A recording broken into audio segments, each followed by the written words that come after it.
On World Rainforest Day, stories of Amazon danger and resistance. Rainforests are among the most critical ecosystems on Earth. Home to roughly half of all terrestrial species, they provide oxygen and habitat and help regulate regional rain and weather patterns. In honor of World Rainforest Day on June 22, we look at two recent Manga Bay investigations that shed light on the challenges and triumphs in the world's largest and most biodiverse rainforest, the Amazon, home to roughly 10% of all known species on Earth. Despite its ecological importance, parts of the Amazon are hotbeds of violence, illegal deforestation, cattle grazing, mining, and drug smuggling. Manga Bay's reporters traveled to the rainforest at personal risk to tell those stories. Narco airstrips in the Peruvian Amazon.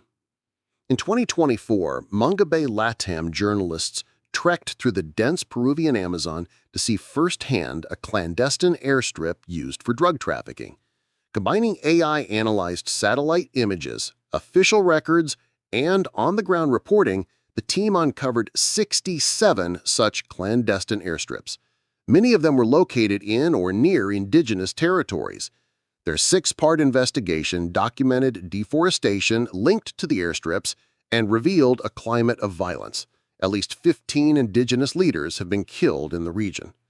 In two communities, reporters learned that school children had overdosed on cocaine brought to the community, and residents lived in fear of armed traffickers. We know where the airstrips are. They're not very far from where we live, but we don't go there for safety reasons, a source who asked not be named for fear of their safety told Manga Bay.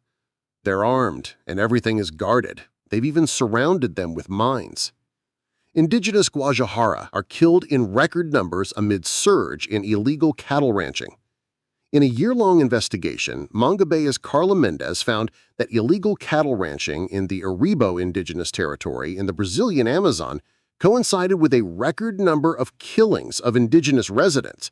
In 2023, 4 Guajajara individuals were killed while another 3 survived attempts on their lives. With support from the Pulitzer Center's Rainforest Investigations Network, Mendez visited the indigenous territory and witnessed illegal cattle ranching firsthand. She then used satellite imagery, data analysis, and in-person interviews with the locals and officials to paint a full picture of the illegal activity and violence against forest guardians. Mendez found that many of the ranches illegally encroaching on indigenous land were owned by people with a history of criminal activity, including land grabbing, illegal logging, and illegal firearm possession. Following the Manga Bay investigation, Brazilian authorities removed thousands of illegal cattle from the region, citing Mendez's reporting as the reason for their action. It was a topic that I would say had gone a bit unnoticed, Marcos Canang, Secretary for Indigenous Territorial Rights at the Ministry of Indigenous Peoples, told Manga Bay. The report has been quoted in a book, podcast, and CBC series. It received an honorable mention from a Brazilian Journalism Prize and is on the shortlist for another top environmental journalism award.